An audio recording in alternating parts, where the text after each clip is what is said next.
সতর্কবার্তা আগেই ছিল, আর এবার অভিযোগ পাওয়া মাত্রই কেন্দ্রীয় বাহিনীর 7 জন জওয়ানকে রাজ্য থেকে সরিয়ে দিল জাতীয় নির্বাচন কমিশন। অন্যদিকে কমিশন, কেন্দ্রীয় বাহিনী এবং বিজেপিকে একযোগে নিশানা করলেন আজ তৃণমূল নেত্রী। পুলিশকে শাসাতে গিয়ে কিভাবে পাল্টা পুলিশেরই ধমক খেলেন শাসক নেতা, এই আলোচনায় সেই ছবিটাও আপনাদের সামনে রাখবো, জানিয়ে আমার স্টুডিওয় উপস্থিত প্রত্যেক অতিথির কাছে আসবো। কিন্তু শুরুতে আপনাদের দেখাতে চাইবো যে নিঃসন্দেহে নজিরবিহীন একটা পদক্ষেপ জাতীয় নির্বাচন কমিশনের তরফে নেওয়া হয়েছে, যেখানে 7 জন জওয়ানকে রাজ্য থেকে সরিয়ে দেওয়া হয়েছে। সতর্ক করার পরেও মুর্শিদাবাদে নিয়ন্ত্রণ রক্ষায় গেছিলেন এই 7 জন জওয়ান। এই অভিযোগ তাদের বিরুদ্ধে ওঠা মাত্রই ভিন রাজ্যে তাদের সরিয়ে দিল কমিশন। 3 জন জওয়ানকে 7 দিনের জন্য প্যারামিলিটারি হেফাজতে পাঠানো হয়েছে এবং 2 জনকে সতর্ক বার্তা দেওয়া হয়েছে। দেখুন, আমি এই আলোচনা শুরু করার আগে জাতীয় নির্বাচন কমিশন যে কেন্দ্রীয় বাহিনীকে পাঠায় এবং সুষ্ঠু ভোট করার জন্য তাদের একাধিক ছবি বিতর্কের জন্ম দিয়েছে। সব থেকে বেশি সমালোচনা হয়েছিল 2015 সালে, যখন এই কেন্দ্রীয় বাহিনীকে ভোট করানোর পরিবর্তে দেখা গিয়েছিল হাজারদুয়ারিতে পর্যটকের ভূমিকায় ঘোরাঘুরি করতে দেখা গিয়েছে। কলকাতা সহ 92টা পুরসভায় ভোট ছিল, সেই ভোটের দিন এই ভূমিকায় দেখা গিয়েছে। শুধু তাই নয়, একই সঙ্গে কেনাকাটা করতেও ব্যস্ত কেন্দ্রীয় বাহিনীর জওয়ানরা, এই ছবিগুলো দেখা গিয়েছে। আমি এইখানে শুরুতেই দেবাশিস ধরের কাছে আসতে চাইবো। দেবাশিসের মূল প্রশ্ন হচ্ছে যে ধরুন 2.5 লক্ষ কেন্দ্রীয় বাহিনী দিয়ে এবার ভোট হতে চলেছে, এই প্রশ্নটা তো বিভিন্ন অংশ থেকে বারে বারে তোলা হয়, বিশেষ করে এই ছবিগুলোকে প্রিসিডেন্স রেখে। যে কত সংখ্যায় আসছে সেটা ফ্যাক্টর নয়, তাদের কতটা কাজে লাগানো হচ্ছে সেইটা একটা বড় ফ্যাক্টর। এই অভিযোগও ওঠে যে এতটাই আদর যত্নে তাদের রাখা হয় যে আলটিমেটলি বাহিনীরা তাদের কাজটাই করতে পারে না। এই যে 7 জন জওয়ানকে ইনস্ট্যান্ট একটা কড়া পদক্ষেপ দিল কমিশন, কি মনে হচ্ছে কতটা সুষ্ঠু এবারে ভোটটা হতে পারে? দেখুন, এবারের ভোট যাতে সুষ্ঠুভাবে হয় তার জন্যই এই পরিকল্পনাগুলো। কিন্তু এটা নিয়ে যদি আমাকে জিজ্ঞেস করেন যে this is not the ultimate way, যে ধরনের কাজ করা উচিত, যে জন্য কেন্দ্রীয় বাহিনীকে নিয়ে আসা, 2011-র যে ইলেকশন হয়েছিল তারপর থেকে কিন্তু কেন্দ্রীয় বাহিনীর প্রতি একটা আস্থা মানুষের ছিল, বা এখনও মনে করে অনেকেই যে কেন্দ্রীয় বাহিনী হলে হয়তো ভোটটা অনেক সুষ্ঠুভাবে হবে। কিন্তু দুর্ভাগ্যজনকভাবে আমরা 21 এবং 24-এর যে দুটি নির্বাচন দেখেছি, তাতে যে ভূমিকা পালন করা উচিত ছিল, আপনি তো দেখাচ্ছেন এখানে হাজারদুয়ারি বা আর কোথাও ঘুরে বেড়াচ্ছে, কেনাকাটা করছে। ঠিক আছে, কেনাকাটাটা খুব বড় বিষয় নয়, কিন্তু তার থেকে যেটা বড় বিষয়, যেটা মানে আমি যেহেতু এই সার্ভিসটাতে এত বছর ছিলাম, আমার যে প্রত্যক্ষ অভিজ্ঞতা আছে সেটা আরও ভয়ঙ্কর। মানে সেটা যদি আজকের দিনে যে কোনো মানুষেরকে তার সম্পর্কে জানতে হয়, তার লোকেশান বা সেখানে যে কোনো আরও ইলেকট্রনিক সার্ভেলেন্স যেগুলো থাকে সেখান থেকে অনায়াসে ডেটা বার করে নেওয়া যায়। আপনারা যদি সেটা কেউ আজ পর্যন্ত ক্ষেত্রে সমক্ষ হয়, যে অভিযোগগুলো এসছে, দেখবেন যে ভোটের দিন বা ভোটের আগে পরে যে সময়ে তাদের ব্যবহার করা বিভিন্ন জায়গায় উচিত ছিল, তারা কোথায় ছিল, সেটা যদি মানে জনসমাজে আসে, অত্যন্ত আশ্চর্যজনক একটা ফিগার মানে পাওয়া যাবে, তথ্য পাওয়া যাবে। তো সেটা আমি এর সামনে উপস্থিত করতে চাইছি না। তবে একটা কথাই বলতে পারি যে কেন্দ্রীয় বাহিনী একটা জিনিস, যদি এনে ইলেকশন হয়, সেটা ইলেকশন কমিশন যে পারপাস সার্ভ করতে চাইছে, এবং তার থেকেও বড় কথা যে মানুষের যে নিরাপত্তা পাওয়া উচিত বা ভোটটা নিরপেক্ষভাবে অবাধ শান্তিপূর্ণ হওয়ার জন্য যা যা করা দরকার, সেটা কিন্তু কেন্দ্রীয় বাহিনী এনে এখনও পর্যন্ত তার ফুল প্রুফ অ্যারেঞ্জমেন্ট আমরা পাইনি। এই জন্য এবার আরও কিছু অ্যাডিশনাল করা হয়েছে, যেমন বডি ক্যামেরা ব্যবহার করা বা মোবাইলে ট্র্যাকার বসানো বা অন্যান্য আরও বিভিন্ন রকম বিধি তাদের জন্য চালু করা হচ্ছে। তো কিন্তু এটাই বলতে পারি, যারা ডিউটি করতে আসছে তাদেরও কি যে মরাল রেসপন্সিবিলিটি রয়েছে, যে মানুষের প্রতি তাদেরও তো দায়বদ্ধ। আমরা যে বিভিন্ন সময় বলে থাকি ট্যাক্সের টাকায় জনগণের হচ্ছে, তারাও কিন্তু জনগণের ট্যাক্সের টাকায় পায়। সেই জন্য এই ব্যাপারে ডিউটি করতে আরো বেশি সচেতন হওয়া উচিত, এবং কেন্দ্রীয় বাহিনীকে যারা পরিচালনা একেবারে মানে সেই রেসপন্সিবিলিটি পালন না করলে, আমি শুধু দর্শকদের মনে করিয়ে দেবো, একেবারে কমিশনের তরফে স্পষ্ট বলে দেওয়া হয়েছিল যে কোনো আতিথেয়তা কেন্দ্রীয় বাহিনীর গ্রহণ করা চলবে না। এই নির্দেশ পালন করেনি বলে 7 জনকে শুধু সরিয়ে দেওয়া নয়, প্রদীপ্তদা, এই 7 জনের মধ্যে 3 জনকে প্যারামিলিটারি হেফাজত, 2 জনকে সতর্ক করা হয়েছে এবং 2 জনের বিরুদ্ধে তদন্ত পর্যন্ত শুরু হয়েছে। আমরা জানি না যে রিসেন্ট পাস্টে এতটা কড়া পদক্ষেপ কেন্দ্রীয় বাহিনীদের নিয়ে কখনো কমিশন নিয়েছে কিনা? অর্থাৎ যে এত মানে তৃণমূলের তরফে স্বয়ং তৃণমূল নেত্রী থেকে তৃণমূলের একাধিক নেতা যতই ব্যানিশ কুমার বলে নিশানা করুন না কেন, আক্রমণ করুন না কেন, কার্যত ইনভিজিবল থেকে সেই জাতীয় নির্বাচন কমিশনার কিন্তু স্পষ্ট বুঝিয়ে দিচ্ছেন কেন্দ্রীয় বাহিনীকে ফুল অ্যাকশন মোডে এবারে কিন্তু দেখা যাবে না। কোন ধরনের অ্যাকশন মোডের কথা বলছো? এই ধরনের অ্যাকশন মোড মানে এনাকে কি ওই 7 জনের মধ্যে রাখা হয়েছে নাকি, যিনি নীলাদ্রি শেখর দানার হয়ে পতাকা বহন করছেন বিজেপির যে প্রতীক, সেই প্রতীক যিনি ব্যবহার করছেন তাকে কি বাতিল করা হয়েছে? তাকে কি কোথাও পাঠানো হয়েছে? আমরা কিন্তু সেটা জানি না। নিমন্ত্রণ রক্ষা করতে গেছে বলে পাঠানো হয়েছে, করতেই পারেন, তার হাতে নির্বাচন কমিশনের হাতে ক্ষমতা রয়েছে। কিন্তু নীলাদ্রি শেখর দানার হয়ে যে কেন্দ্রীয় জওয়ান এই পতাকা বহন করছেন, এই প্রতীক বহন করছেন, তার বিরুদ্ধে কেন ব্যবস্থা হলো না সেটাও কিন্তু জবাবদিহি করতে হবে। অর্থাৎ নির্বাচন কমিশন কি সেই ব্যবস্থাপনা চাইছে যে ব্যবস্থাপনায় শীতলকুচি মডেল হয়েছিল, যে ব্যবস্থাপনায় শীতলকুচি মডেলের পরে বিখ্যাত আমাদের এখনকার যিনি বিজেপির সভাপতি তিনি বলেছিলেন আমরা দিকে দিকে শীতলকুচি মডেল করব, নাকি সেই মডেল হবে যে মডেলে 6 ফুট গর্ত খুঁড়ে দিয়ে সোজা বুকে গুলি করার গল্প আসবে? আমরা সেটা জানি না। আমরা এটা বুঝতে চেষ্টা করছি যে শীতলকুচি মডেল থেকে শুরু করে আজকের দিনে দাঁড়িয়ে ইলেকশন কমিশনের হয়ে ইলেকশন কমিশনের মাধ্যমে আজকে জনগণের নিরাপত্তা সুনিশ্চিত করতে সিআইএসএফ হোক যা কেন্দ্রীয় জওয়ান আসছেন আসুন, কিন্তু মানুষের ভোটাধিকার রক্ষার জন্য সাইলেন্টলি রাত্রিবেলায় সবকিছু হাওয়া করে দিচ্ছে আর কি ইনক্লুড করছে এই সন্দেহ তো কারোর মন থেকে দূর হচ্ছে না।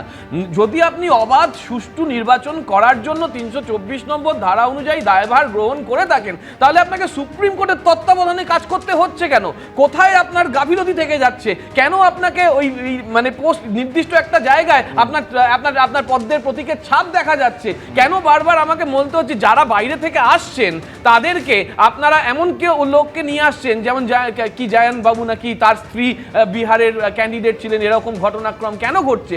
কিছুক্ষণ আগে আমাদের প্রাক্তন আইপিএস বিজেপির প্রধান একজন মুখপাত্র তিনি বলছেন যে না, সব দায়িত্ব থাকে যারা পরিচালনা করে সেই সব পুলিশের, সেই পুলিশদেরও তো আপনি পরিবর্তন করে দিচ্ছেন রাতের মানে রাত্রিবেলায়। তাহলে আপনি যখন সমস্ত কিছু কন্ট্রোল করছেন, কিন্তু যার জন্য করছেন আমাদের জন্য, আমরা ভারতের জনগণ, শুরু হয়েছে সেখান থেকে ভারতের সংবিধান, সেই সংবিধান 324 ধারা হলে আপনাকে ক্ষমতায়ন করেছে, তাহলে আপনি কেন আমাদের অধিকার সুরক্ষিত করতে বাহিনীকে একেবারে দলীয় কাজে ব্যবহার করা হচ্ছে এই অভিযোগ প্রদীপ্ত মুখোপাধ্যায় তার এই বক্তব্যের মধ্যে তুলে ধরলো। কিন্তু যেটা বললো না প্রদীপ্ত মুখোপাধ্যায় সেটা হচ্ছে এই আমি শুরুতে বলছিলাম যে আদর যত্ন করে রাখা হয় কেন্দ্রীয় বাহিনীকে, যার সুফলটা সরাসরি শাসক দলের ঘরে যায়, এই অভিযোগটা বিরোধীদের তরফে বারে বারে তোলা হয়। যেটা প্রদীপ্ত মুখোপাধ্যায় বললো না সেটা হচ্ছে এই জাতীয় নির্বাচন কমিশনের তরফে পাঠানো কেন্দ্রীয় বাহিনীকে মোবিলাইজ করার দায়িত্ব থাকে রাজ্য পুলিশের। রাজ্য পুলিশের শীর্ষ কর্তারা যারা রয়েছেন তারা সেই ভূমিকাটা পালন করেন না বলে বারে বারে হিংসাত্মক এবং রক্তাত্মক ভোট পর্ব ধারাবাহিকভাবে আমাদের দেখে যেতে হয়েছে। সুমন রায়চৌধুরী। হাজারদুয়ারিতে ঘোরা, দোকান বাজার করা, নাগরদোলায় চড়া, এগুলো আমরা সবই দেখেছি বাংলার মাটিতে। এবার এটাও দেখেছি বাংলার police area domination, route march কোনো কিছুতেই সহযোগিতা করেন না কেন্দ্রীয় বাহিনীকে, এবং প্রভোগ করা হয় যে ক্লাব ঘরে চলে যাও, সেখানে সুখাদ্য এবং সুপানীয়র ব্যবস্থা করা আছে। কারা করেন? বাংলার শাসক দলের দুষ্কৃতিকারীরা। এটা অত্যন্ত লজ্জার। সারা জীবন গণতন্ত্রের ডাক দিয়ে মমতা বন্দ্যোপাধ্যায় তুলকালাম করে ফেললেন, কিন্তু যেদিন গণতন্ত্রের উৎসব পশ্চিমবঙ্গের মাটিতে সংগঠিত হয় সেই দিন ওনার দল এবং পুলিশ প্রশাসন, কেন্দ্রীয় বাহিনী যাতে কাজ না করতে পারে ওনার দলের লোকেরা সেই দিকটা বেশি নজর রাখে। আজকে 7 জনকে ক্লোজ করা হয়েছে, ক্লোজ বলুন, হেফাজত বলুন, ওয়ার্নিং বলুন, হোয়াট এভার ইট ইজ। এই 7 জন কারা?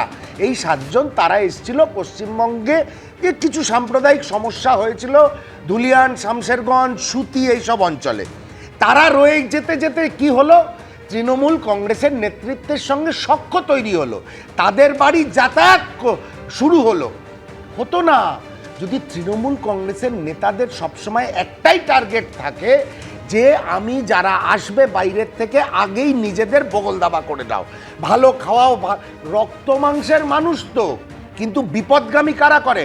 বিপদগামী করে মমতা বন্দ্যোপাধ্যায়ের এই সৈনিকরা। একটা কথা পরিষ্কারভাবে আমি বলতে চাই একজন ভোটার হিসাবে, কোন দলের প্রতিনিধি নয়, একজন ভোটার হিসাবে, এই 7 জনকে দেখে এই বার্তা কেন্দ্রীয় বাহিনীর টপ র্যাঙ্কস অবধি যাওয়া উচিত, যে আগামী দিনে এবার পশ্চিমবঙ্গের নির্বাচনে যারা নির্বাচনের নিরাপত্তা দিতে আসবেন, যেসব ভোটারদের নিরাপত্তা দিতে কেন্দ্রীয় বাহিনী আসবেন, তারা যদি বাংলার শাসক দলের নেতাদের সঙ্গে হবনবিং করেন, তাদের কেরিয়ার খারাপ হয়ে যাবে। আজকের এই ইনস্ট্যান্ট পরিষ্কারভাবে সেই বার্তা, মানে যেটা সুমনদা বলতে চাইছেন, এই ছবি শাসক দলের ঘুম উড়িয়ে দিচ্ছে।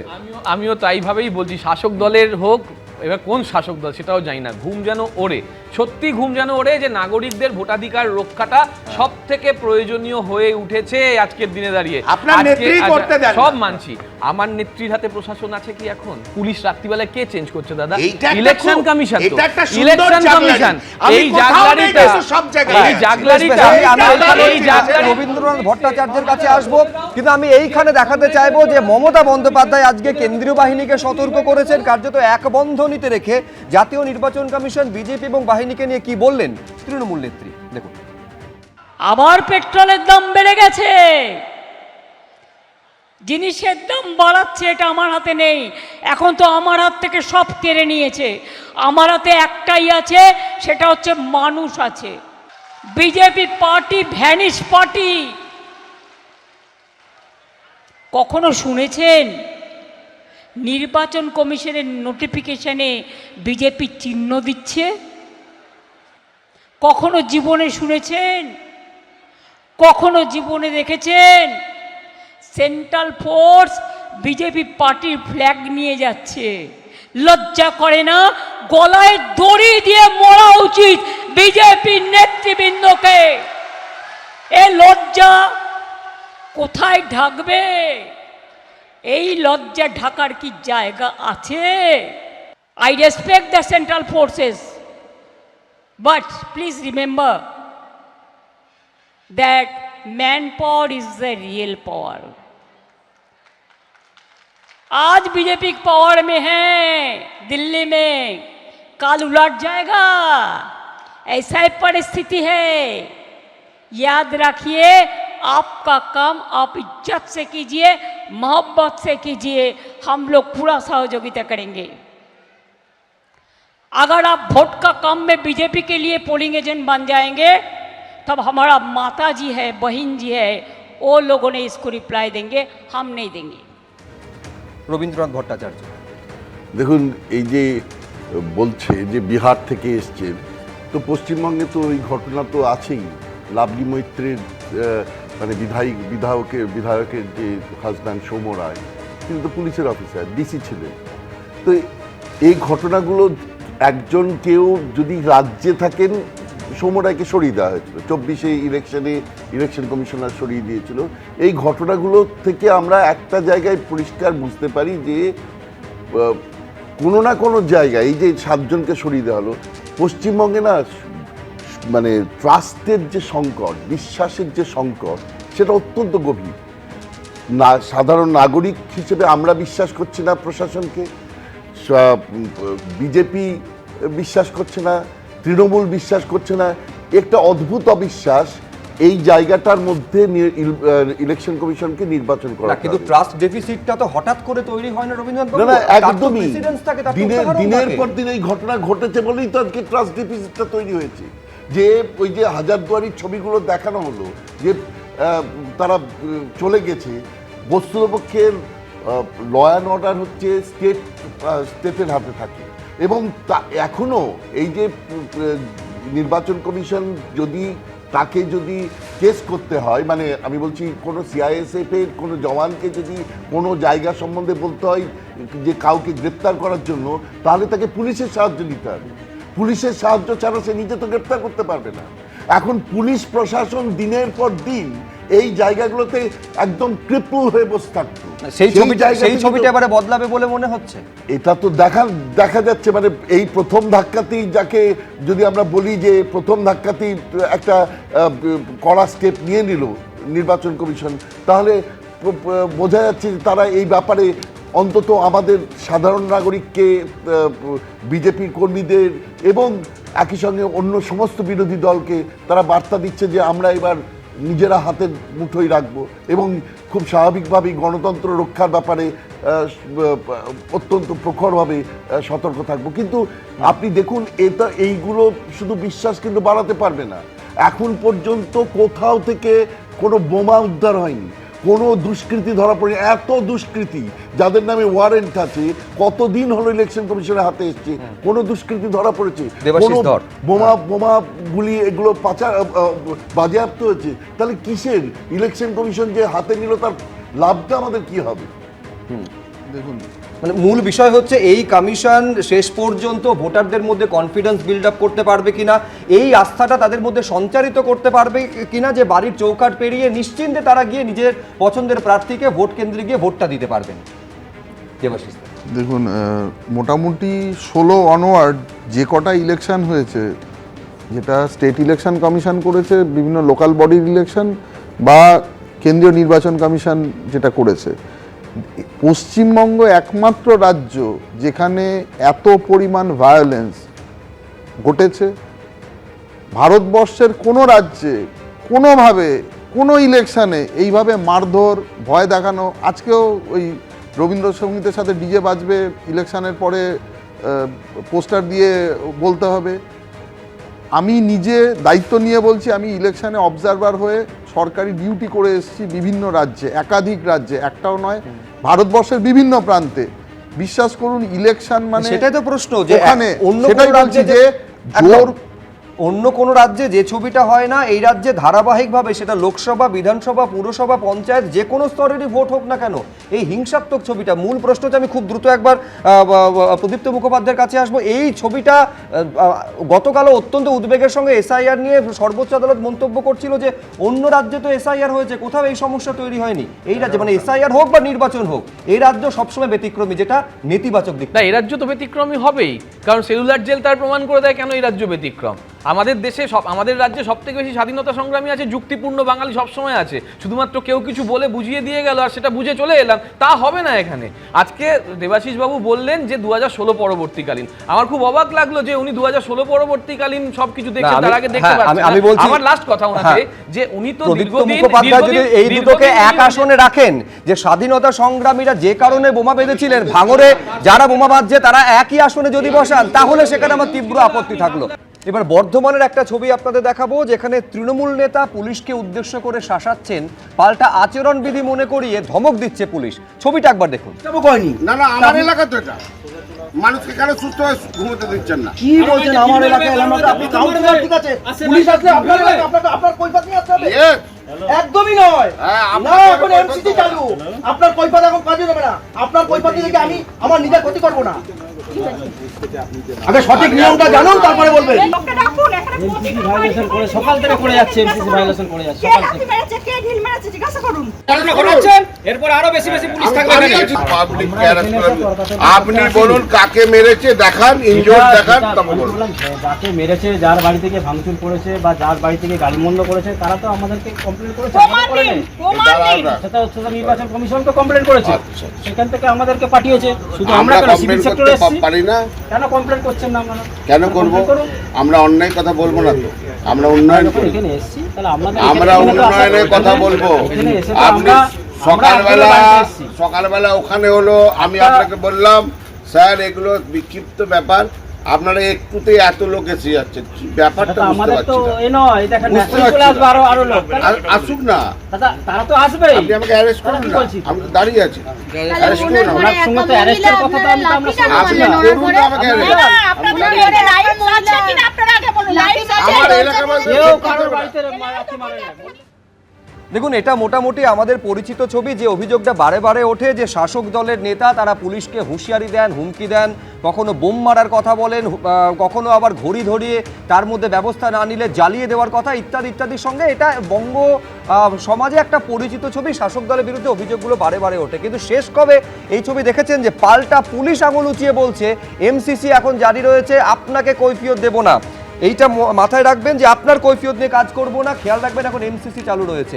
প্রদীপ্তদা, এইটা বিজেপি মূলত বলছে যে পুলিশ প্রশাসন নির্বাচনে কি হবে, তারা কার্যত সেই সময়টা হাওয়া মোড়ক হয়, তারা টের পেতে পারে যে কি হতে চলেছে, এবং তাদের এই আচরণ, পুলিশের এই ভূমিকা, যেটা প্রত্যাশিত ভূমিকা, যেটা সচরাচর এই রাজ্যে দেখা যায় না, অনেকটা ইঙ্গিত বহন করে যে কি হতে চলেছে। ঠিক 2016 সালে এই ধরনের বহু ইঙ্গিত আমরা পেয়েছিলাম। তোমার মনে থাকবে শুভেন্দু অধিকারী ঠিক যে কথাটা ওই হাওয়া মোড়ক টাইপের বললে এরকমই একটা কথা বলেছিলেন, এবং সেই সঙ্গে সঙ্গে বলেছিলেন আমাদের ভর্তি মানে রয়েছে, পুলিশের বিভিন্ন আধিকারিকরা রয়েছে, সরকারি বিভিন্ন আধিকারিকরা রয়েছে যারা আমাদের খবর দিচ্ছে। তারপর দেখা গেল ওই যে পোল হয় ওদের আর কি, সেই পোলে তৃণমূল জিতলো দ্বিতীয়বারের জন্য।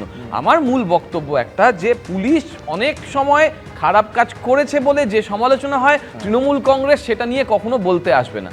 পুলিশের জন্য বা তৃণমূলের নেতাদের জন্য যদি কোনো অসুবিধা হয়, একে অপরের, আমি শেষ করে দিই, একে অপরের জন্য যদি কোনো অসুবিধা হয়, এই চ্যানেলেও বারবার বলে গেছি, পুলিশ যে কোনো অ্যাকশন নেবে তৃণমূল কংগ্রেসের সেই নেতার বিরুদ্ধে যারা প্রকৃত নিয়মের বিরুদ্ধে গিয়ে কাজ করবে।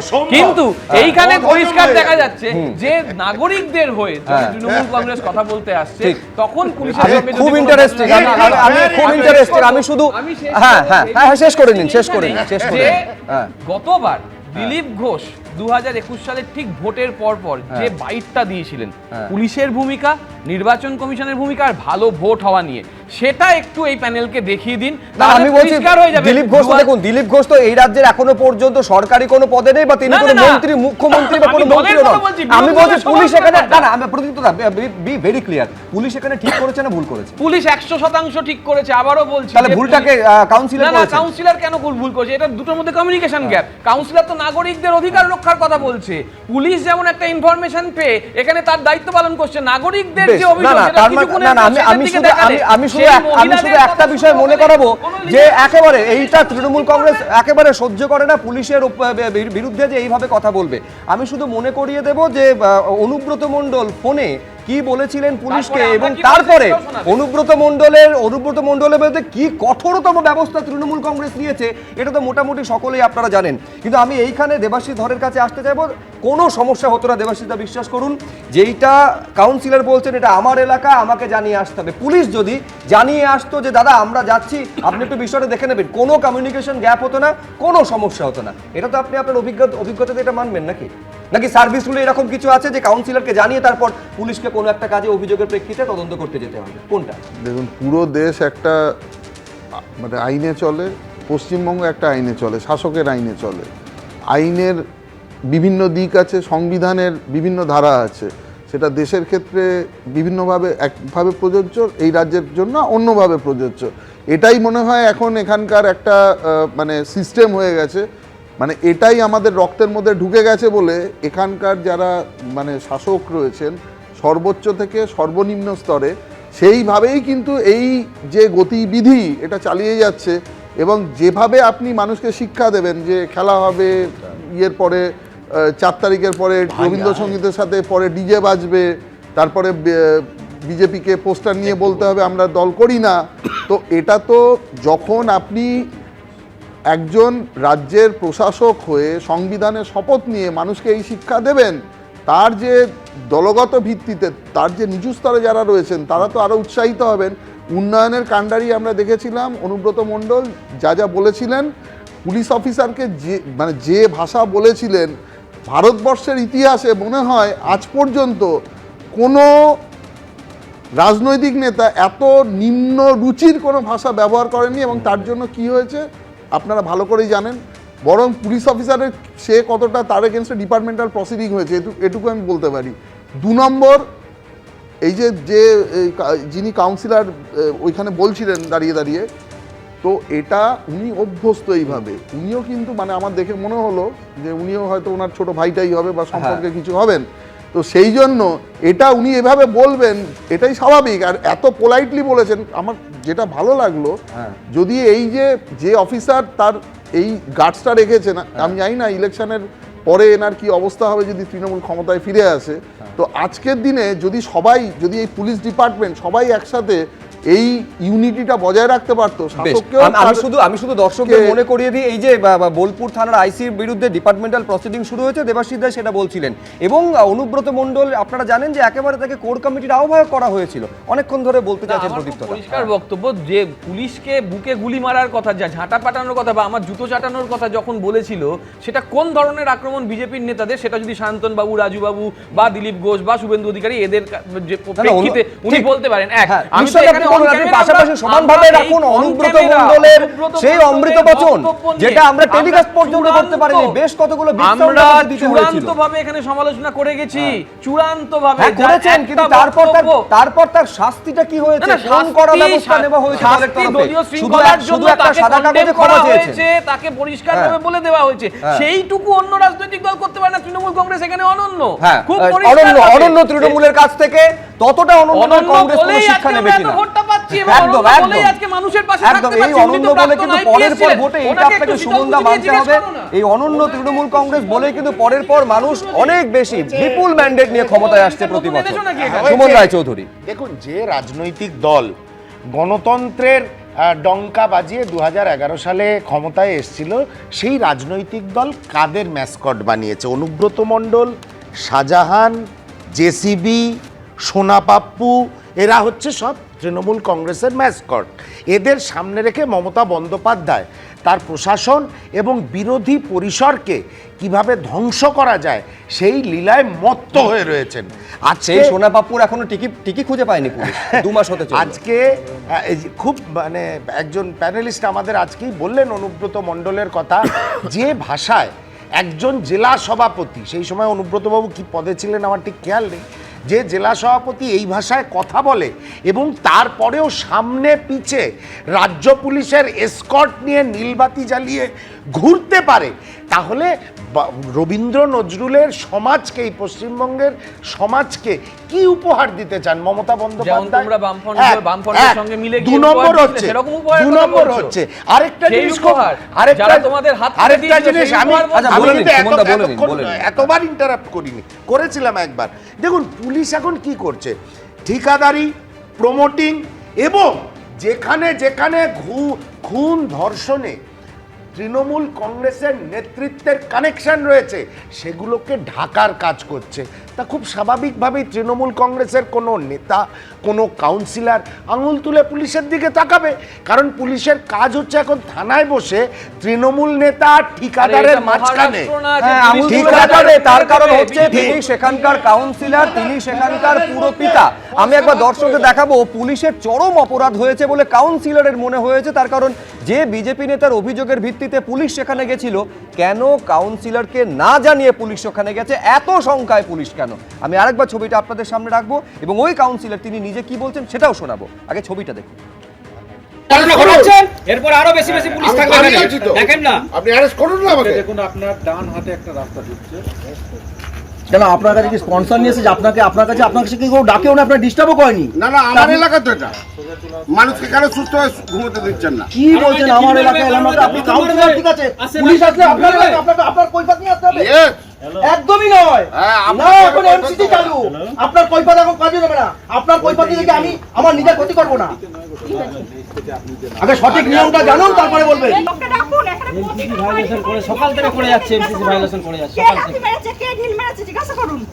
আমাদের সাধারণ মানুষের, গরিব মানুষ যারা খেটে খাওয়া মানুষ, তাদের বাড়িতে নাকি লাথি মারা হচ্ছে দেয়ালে টেয়ালে। তো প্রথমে ওই ব্যাপারটা এতটাই মানে গুরুত্ব দিই, তারপরে যখন জানতে পারি একাধিক পুলিশ গাড়ি ঢুকেছে, মানুষকে ভালো রাখার জন্য তো আমাকে জনপ্রতিনিধি করা হয়েছে, তো সেই জন্যই আমি গিয়েছিলাম, যে দেখি অনেক পুলিশ গাড়ি আছে। তো আমি শুধু একটা কথাই বললাম যে আমাকেও তো একটু ডাকবেন আপনারা, যেহেতু আপনি প্রশাসনিক লোক, নিশ্চয়ই প্রশাসনের কাজ করবেন, কিন্তু অ্যাকচুয়ালি সবাই তো এবার আমি গিয়ে জানতে পারি এটা একটা পাড়াগত বিষয়, এটা অন্য কিছু না। দেখুন, সুর এবং স্বরের মধ্যে পার্থক্য কতটা সেটা আপনারা ভালোই বুঝতে পেরেছেন। রবীন্দ্রনাথ ভট্টাচার্য নিশ্চয়ই বুঝতে পেরেছেন। আঙুল উঁচিয়ে এটা আমার এলাকা বলেছেন, ফোনে অবশ্য বলেছেন যে পুলিশকে কার্যত অনুরোধ করেছিলেন যে আমাকে তো একটু ডাকতে পারতেন। আমি বলছি এই বদলটা ঠিক কি কারণে বলে রবীন্দ্রনাথ ভট্টাচার্যের মনে হচ্ছে? হ্যাঁ, দেখুন, প্রথমেই বলি যে শুভেন্দু অধিকারী বললেন এই কথাটা কিন্তু খুব বাজে কথা, যে পুলিশ হাওয়া মোড়ক। পুলিশ হাওয়া মোড়ক করেন, পুলিশ এতদিন দায়িত্বটা পালন করছিল না, পুলিশ এখন দায়িত্ব পালন করছে মানে বিজেপির হয়ে গেছে, এই কথাটা ধরে নিলেন কেন? আর দেবাশিসবাবু বলছেন আমি জানি না যদি তৃণমূল আসে তাহলে এর কি হবে। যা খুশি তা হোক, কিছু মানুষকে ভয় ছেড়ে বেরোতে হবে, না হলে পশ্চিমবঙ্গে গণতন্ত্র আসবে না। তাদের কতজনকে করবে? হাজারে হাজারে পুলিশ কর্মীকে করে দেবে? কি করবে? পশ্চিমবঙ্গের সমস্ত পুলিশ কর্মীকে বদলা করে দেবে? এটা কোনো হয়? দেখুন, এই যে ঘটনাটা যেটা ঘটেছে, পুলিশ কেন এত স্ট্রং স্টেপ নিচ্ছে?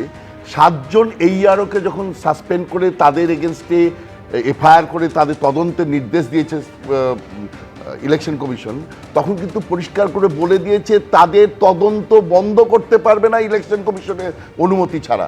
কি হবে? তাদের তো করে খেতে হবে, তারা তো চাকরি করছে। আপনি ভাবুন, আমরা যারা চাকুরে মানুষ, আমাদের যদি সাসপেন্ড করে দেওয়া হয় কোনো একটা রাজনৈতিক দলের সার্ভিস করে দেওয়ার জন্যে, এবং তারপরে সেই তদন্ত মানে দীর্ঘদিন ধরে চলে, তাহলে বাড়ির লোকগুলো খাবে কোত্থেকে? স্যার, আপনাকে একটা কথা বলি, আমি একটু বলে নিই। সাপ্লিমেন্ট যে ঘটনাটা, এই যে ভয়, এটা কিন্তু সমস্ত পুলিশ কর্মীর মধ্যে একটা, বা প্রশাসনের লোকেদের মধ্যে একটা ভয় ঢুকিয়েছে। এরা কোনো হাওয়া মোড়ক নয়। প্রথমেই মনে রাখুন, বিরোধী দলের নেতাকে, মাননীয় বিরোধী দল নেতাকে বলতে চাই, হাওয়া মোড়ক বলে এদের ছোট করবেন না। এই ছোট করার জন্যই কিন্তু, তার মানে কি আপনারা ভাবছেন আপনারা আসলে এই জিনিসই তৃণমূলের মতো আপনারা পুলিশকে এইরকমভাবে ইউজ করবেন? এটা বলবেন না। তারা তাদের কাজ করছেন, কোনো রুলসে বলা নেই তদন্ত করতে পুলিশ আসবে, সে কাউন্সিলরের বাড়িতে তাকে জানাতে হবে আপনি আসুন, আপনার এখানে এই চত্বরে 5 জন লোকের বিরুদ্ধে আমাদের তদন্ত করতে হবে। এখানে তো প্রাক্তন পুলিশ অফিসার হিসেবে উনিও আছেন, তার এটা কোনো রুলে নেই। তা সত্ত্বেও উনি চিৎকার করছেন। এটা মানে বলতে হবে তৃণমূল দলের যে নেতা, তার যে ক্ষমতার দাপানি, সেই ক্ষমতার দাপানি আমরা শুনতে পাচ্ছি, যদিও সেই ক্ষমতার দাপানি।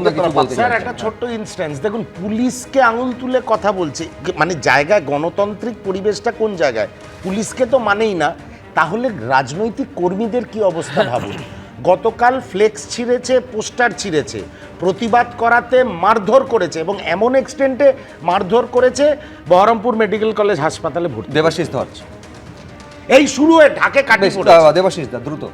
আমি একটা কথাই বলতে পারি যে মানে সব কিছু তো আমরা দেখে নিয়েছি। এই কাউন্সিলরকে দেখলাম, দেখুন এর হয়তো মানে মাথায় অক্সিজেন কম যায় কেষ্টমণ্ডলের মতোই। তো যেটা প্রবলেম হচ্ছে যে এটা আমরা কতদিন আর সহ্য করব? আমরা শুধু ডিসকাশনেই রাখবো না। এবারের ইলেকশন কমিশনের একমাত্র চ্যালেঞ্জ হচ্ছে এই পুরো সিস্টেমটাকে মানে এখান থেকে পুরো বেরিয়ে এসে এমন একটা এক্সাম্পল সেট করা যে পশ্চিমবঙ্গেও ভারতবর্ষের অন্যান্য রাজ্যের মতো যেভাবে শান্তিপূর্ণ বা নিরপেক্ষ নির্বাচন হয়। আমি নিঃসন্দেহে প্রদীপ্ত মুখোপাধ্যায় উত্তর দেবেন। প্রদীপ্ত দার কাছে যাওয়ার আগে আমি এই মুহূর্তে একটা বড় খবর দর্শকদের বলবো। 32 লক্ষ ভোটারের মধ্যে 40% নাম বাদ গিয়েছে বলে কমিশন সূত্রে খবর পাওয়া যাচ্ছে। রুমা পাল আমাদের প্রতিনিধি আরো বিস্তারিত তথ্য এই নিয়ে দিতে পারবেন। রুমা, জানি রাখি যে প্রথম যে সাপ্লিমেন্টারি তালিকা বেরিয়েছে সেখানে 10 লক্ষের নাম উঠেছে, কারণ তখন বলা হয়েছিল 29 লক্ষের নিষ্পত্তি হয়েছে। আর এই মুহূর্তে যে পাওয়া খবর সেটা হচ্ছে 32 লক্ষের নাম নিষ্পত্তি হয়ে গিয়েছে, যার মধ্যে হচ্ছে 40% বাদ গেছে। অন্যদিকে জানি রাখি যে এই সপ্তাহে শুক্রবার কিন্তু আবার দ্বিতীয় সাপ্লিমেন্টারি তালিকা বেরোবে, এবং দ্বিতীয় সাপ্লিমেন্টারি তালিকা বেরোতেও কিন্তু অতটাই সময় লাগবে যেমনটা কিন্তু প্রথম তালিকা বেরোতে সময় লেগেছিল। কারণ বিকেল 5টা পর্যন্ত সমস্ত কাজ হবে, টাইম হবে। তারপর যখন আবার ECI তে বিষয়টা যাবে পুরো তালিকা, তখন আবার হতে 4 থেকে যেমন 5 ঘন্টা সময় লাগবে। অর্থাৎ আরো সেদিন শুক্রবারও রাত হবে এবং দ্বিতীয় তালিকা বেরোনোর ক্ষেত্রে। অন্যদিকে জানিয়ে রাখি ইতিমধ্যেই কিন্তু কমিশনের তরফ থেকে হাইকোর্টে একটা চিঠি দেওয়া হয়েছে, যাতে প্রতিদিনই যাতে সাপ্লিমেন্টারি তালিকা বের করা যায় তার অনুমতি চাওয়া হয়েছে। সেই অনুমতি এখনো পর্যন্ত যেহেতু চিঠিটা গেছে, সেই অনুমতি এলে আমরা জানতে পারবো। তবে এই মুহূর্তে আরো একবার বলে রাখি, 10 লক্ষের নাম প্রথম সাপ্লিমেন্টারি তালিকায় উঠেছে, 32 লক্ষের নিষ্পত্তি হয়েছে, যার মধ্যে 40% বাদ। ধন্যবাদ রুমা।